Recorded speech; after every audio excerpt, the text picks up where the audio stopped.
ಇದು ಸುಂದರವಾದ ಶಿಲೆಗಳಿಂದ ಆವೃತವಾದ ಕನಕಗಿರಿ ಬೆಟ್ಟದಲ್ಲಿರುವ ಭಗವಾನ್ ಶ್ರೀ ವಿಜಯ ಪಾರ್ಶ್ವನಾಥ ಸ್ವಾಮಿಯ ದಿವ್ಯಾಂಗ ವಿಗ್ರಹವಾಗಿದೆ. ಕನಕಗಿರಿ ಬೆಟ್ಟವು ಕನಕಾದ್ರಿ ಎಂಬ ಹೆಸರಿನಿಂದಲೂ ಪ್ರಸಿದ್ಧವಾಗಿದೆ. ಈ ಸ್ಥಳವು ಆಚಾರ್ಯ ಶ್ರೀ ಪೂಜ್ಯಪಾದ ಸ್ವಾಮಿಗಳ ತಪೋಭೂಮಿ ಮಾತ್ರವಲ್ಲದೆ ಅವರ ಸಮಾಧಿ ಕ್ಷೇತ್ರವೂ ಆಗಿದೆ.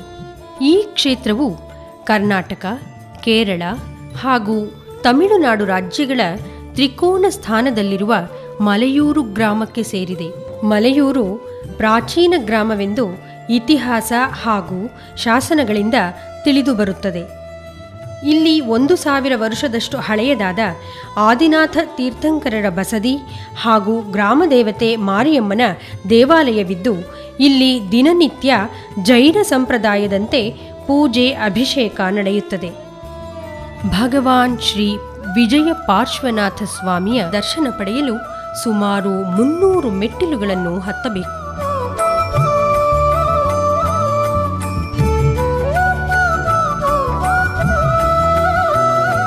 ಕನಕಗಿರಿ ಕ್ಷೇತ್ರದ ಇತಿಹಾಸದ ಬಗ್ಗೆ ಶ್ರೀ ಭುವನಕೀರ್ತಿ ಭಟ್ಟಾರಕ ಸ್ವಾಮೀಜಿಯವರು ಹೀಗೆ ಹೇಳುತ್ತಾರೆ.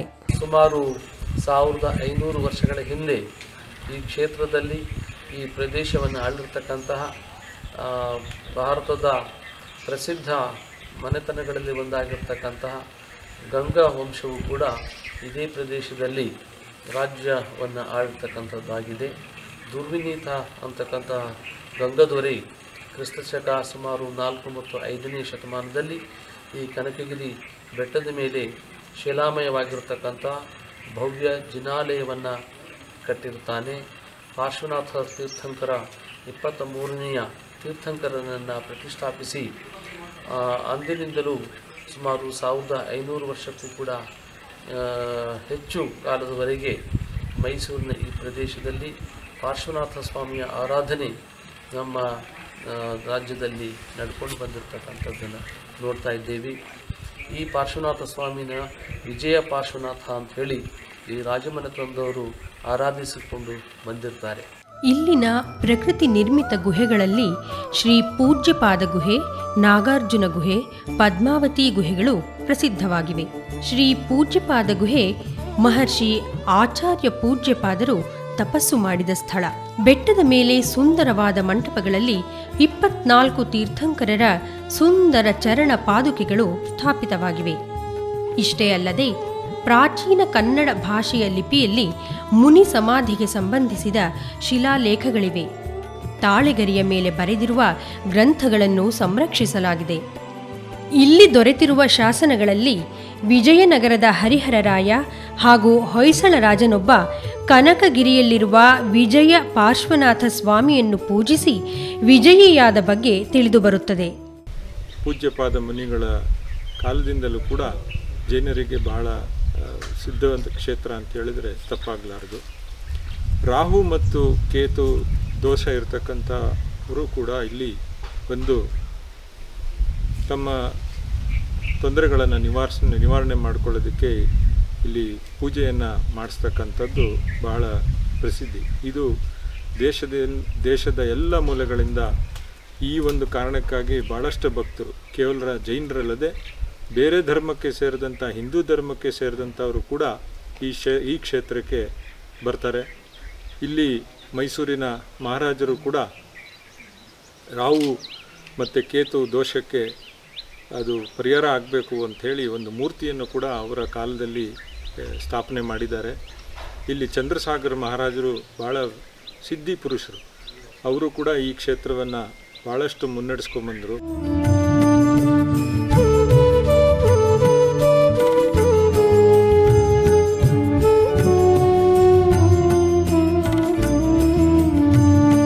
ಇಲ್ಲಿ ಬಡ ವಿದ್ಯಾರ್ಥಿಗಳಿಗೆ ಉಚಿತ ವಿದ್ಯಾರ್ಥಿ ನಿಲಯದ ವ್ಯವಸ್ಥೆ ಇದೆ.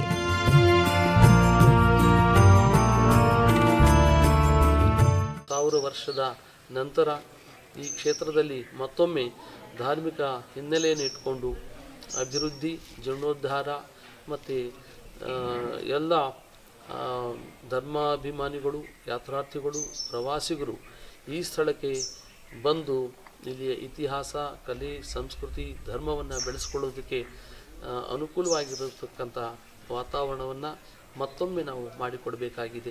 ಇಂತಹ ಪುಣ್ಯಕ್ಷೇತ್ರದಲ್ಲಿ ದಿನಾಂಕ 16/1/2017 ಸೋಮವಾರದಿಂದ ದಿನಾಂಕ 5/2/2017 ಭಾನುವಾರದವರೆಗೆ ಮೋಕ್ಷ ಸಿದ್ಧ್ಯರ್ಥವಾಗಿ, ಲೋಕ ಕಲ್ಯಾಣಾರ್ಥವಾಗಿ, ಪುಣ್ಯವೃದ್ಧಿ ನಿಮಿತ್ತಾರ್ಥವೂ, ಶಾಂತ್ಯರ್ಥವೂ, ಮಂಗಲಾರ್ಥವಾಗಿಯೂ ಬೃಹತ್ ಶ್ರೀ ಸಹಸ್ರನಾಮ ಆರಾಧನೆ, ಭಗವಾನ್ ಶ್ರೀ ಬಾಹುಬಲಿ ಪ್ರತಿಷ್ಠಾಪನೆ, ಪಂಚಕಲ್ಯಾಣ ಪೂಜೆ, ಗಜರಥ ವಿಹಾರ ಪೂರ್ವಕ ಶ್ರೀ ಕನಕಗಿರಿ ಅತಿಶಯ ಮಹೋತ್ಸವ ಆಚರಿಸಲಾಗುತ್ತಿದೆ.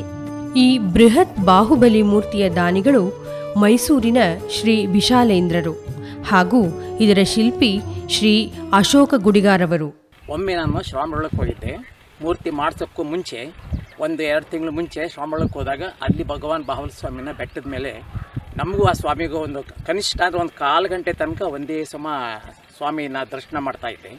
ಅದೇನು ಕತೆ ಅಲ್ಲಿ ಆ ಒಂದು ಜಾಗದಲ್ಲಿ ನೋಡಿದಾಗ ಆಕಸ್ಮಿಕವಾಗಿ ಸಂಕಲ್ಪ ಆಯಿತು, ಮನಸ್ಸು ಬಂತು, ಇದೇ ಥರ ಮೂರ್ತಿ ನಾನು ಯಾಕೆ ಮಾಡಿಸ್ಬಾರ್ದು. ಯಾಕೆಂದರೆ ಆ ಮೂರ್ತಿ ನೋಡೋದಕ್ಕೆ ತುಂಬ ಇವತ್ತು ಮಾಡಿಸ್ದಂಗೆ ಕಾಣುತ್ತೆ, ಇವತ್ತಿಗೂ ಹೊಸ ಮೂರ್ತಿ ಥರ ಕಾಣುತ್ತೆ. ಆ ಮೂರ್ತಿ ನೋಡಿದ ಮೇಲೆ ಇದೇ ಥರ ಮೂರ್ತಿನ ನಾವು ಯಾಕೆ ಒಂದು ಮಾಡಿಸ್ಬಾರ್ದು ಅಂತ ಮನಸ್ಸಿನಲ್ಲಿ ಸಂಕಲ್ಪ ಹುಡ್ತು.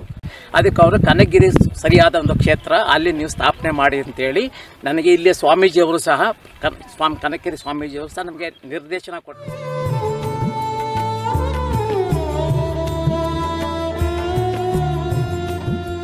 ದೇಶದ ವಿವಿಧ ಭಾಗಗಳಿಂದ ಭಕ್ತರು ಬರಲಿದ್ದಾರೆ. ಅವರೆಲ್ಲರಿಗೂ ವಸತಿ ಮತ್ತು ಊಟದ ವ್ಯವಸ್ಥೆಯನ್ನು ಬಹಳ ವ್ಯವಸ್ಥಿತವಾಗಿ ಮಾಡಬೇಕು ಅಂತ ಸ್ವಾಮೀಜಿಯವರ ಅಪೇಕ್ಷೆ. ಅದರಂತೆ ಎಲ್ಲ ತಯಾರಿ ನಡೆಸ್ತಾ ಇದ್ದೀವಿ. ಈ ಪುಣ್ಯಕ್ಷೇತ್ರ ಕನಕಗಿರಿ ಅತಿಶಯ ಕ್ಷೇತ್ರದಲ್ಲಿ ಇನ್ನೂ ಹಲವು ಸಾಮಾಜಿಕ ಕಾರ್ಯಕ್ರಮಗಳನ್ನು ಹಮ್ಮಿಕೊಂಡಿದ್ದೇವೆ.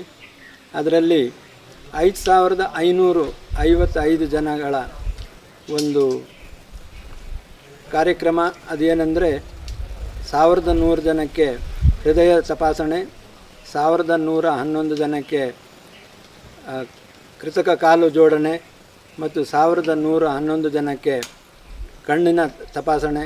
ಹೀಗೆ ಹಲವು ಕಾರ್ಯಕ್ರಮಗಳನ್ನು ಹಮ್ಮಿಕೊಂಡಿದ್ದೀವಿ. ಮತ್ತು ಎಲ್ಲ ಭಕ್ತಾದಿಗಳಿಗೆ ಬೆಳಿಗ್ಗೆ ಉಪಹಾರ, ಮಧ್ಯಾಹ್ನದ ಊಟ ಮತ್ತು ಸಂಜೆಯ ಉಪಹಾರದ ವ್ಯವಸ್ಥೆ ಮಾಡಲಾಗಿದೆ. ಈ ಕ್ಷೇತ್ರದಲ್ಲಿ ಅತಿಶಯ ಮಹೋತ್ಸವವನ್ನು ವಿಜೃಂಭಣೆಯಿಂದ ನಡೆಸಲು तैयारी भरदिंद सागिदे। 26 जनवरी से 5 फरवरी के बीच में कनकगिरी महोत्सव महा आराधना। एक पत्थर कैसे भगवान बनता है, एक पत्थर को संत किस प्रकार से मंत्र फूंकता है, वो उस विधि को हम वहां संपन्न करेंगे। या यूं कहें कि प्रतिष्ठा पंचकल्याण का मतलब है कंकर से शंकर की यात्रा। प्रतिष्ठा महा आराधना का मतलब है नर से नारायण की यात्रा। प्रतिष्ठा महा आराधना का अर्थ है त्रियंश से तीर्थंकर की यात्रा। प्रतिष्ठा महा आराधना का अर्थ है बूंद से सागर की यात्रा। और हमने देखा कि कनकगिरी क्षेत्र पूरे कर्नाटक में इकलौता है जो जिसको सिद्ध भूमि कहते हैं। मैं अपने संपूर्ण आयोजकों को, देश के भक्तों को, संपूर्ण नागरिकों को निवेदन कर रहा हूं कि आप उसमें जरूर शिरकत करें। उस अनुष्ठान में आकर के अपने पापों का दमन करके पुण्य की ऊर्जा से आप ऊर्जावान बने। जिंदगी में पुण्य होगा, जीवन में खुशबू आएगी, और पुण्य नहीं होगा तो खुद की स्मेल हम बर्दाश्त भी नहीं कर पाएंगे। तो ये अनुष्ठान पुण्य का अनुष्ठान है, ये अनुष्ठान जीवन को ऊर्जा देने वाला अनुष्ठान है, ये अनुष्ठान हमारे जीवन को जीवंतता देने वाला अनुष्ठान है। सेवा समर्पण के माध्यम से उस अनुष्ठान को शिखर तक ले जाएं। सबके साथ शुभकामना, खूब खूब आशीर्वाद, खूब खूब ओम। ಈ ಮಹೋತ್ಸವದ ಪ್ರಯುಕ್ತ ಗಿಡಗಳನ್ನು ನೆಡುವ ಕಾರ್ಯಕ್ರಮವನ್ನು ಆಯೋಜಿಸಲಾಗಿದ್ದು ಭಕ್ತರು ಪರಿಸರ ಸಂರಕ್ಷಣಾ ಕೈಂಕರ್ಯದಲ್ಲಿ ಕೈಜೋಡಿಸಬಹುದು. ಈ ಹಣ ಸ್ವಯಂ ಸೇವಾ ಸಂಸ್ಥೆಗಳು ಮಾಡುವ ಸಾಮಾಜಿಕ ಕಾರ್ಯಕ್ರಮಗಳಿಗೆ ವಿನಿಯೋಗಿಸಲ್ಪಡುತ್ತದೆ. कनकगिरी पहाड़ पर सैपलिंग्स लगाने की योजना समिति द्वारा बनाई गई है और इस योजना के माध्यम से हम इन्वायरमेंट को बचा सकते हैं। Save environment it means save life. आओ प्रगति के पथ पर बढ़ें, जीवन को स्वस्थ एवं प्रसन्नचित्त बनाए रखने के लिए पेड़ पौधे लगा करके प्रकृति के साथ मुस्कुराएं। आपका सहयोग जीवन की प्रगति में आगे बढ़ाने में योगदान देगा, भविष्य को सुरक्षित रखेगा।